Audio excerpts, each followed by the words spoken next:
Trims and finishing. Select the 90-degree corner post cover and cut out a 4 mm deep by 8 mm long slot in the top with a fine-tooth saw. Push the corner post onto the leg of the post and slide upwards until the front meets the eaves beam. Position an 18 mm coupling cover over the barbs on the inside of the post and push to fit. The 18 mm coupling covers will need trimming to fit underneath the external eaves beam trim and eaves beam cover. Select the 18 mm coupling covers and position onto the recesses of the sides of each quarter-turn button on the 18 mm inline couplings and push to fit. Repeat for each inline coupling and on the inside. Select the 18 mm coupling covers and position over the two-part connectors between the side panels and furring. Push fit so that the leg detail on the coupling covers interlock with the detail on the quarter-turn button. Repeat on the inside.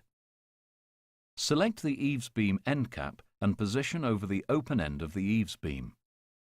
Fix with the 25 mm screws and use cover caps. Apply the 2 mm glazing tape on the outside of the starter bar bottom cap and peel back 100 mm of the protective film. Position the hook at the top of the fascia trim over the upright leg on the starter bar, ensuring that the inside face of the fascia trim does not make contact with the adhesive tape. Once you're sure the fascia trim is in line with the front face of the starter bar and correctly positioned, remove the protective film and press firmly to create a bond.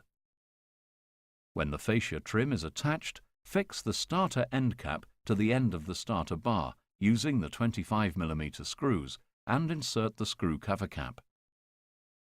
Position the wall plate end cap over the end face of the wall plate, ensuring it's hooked over the fascia trim. Fix with the 25 mm screws provided. Position the eaves beam cover onto the barbs of the eaves beam and press to fix. Fit the handles to all opening sashes using the 5 by 20 mm handle screws. Attach the sill end caps at the door using a bead of silicone. Silicone between the sill and dwarf wall.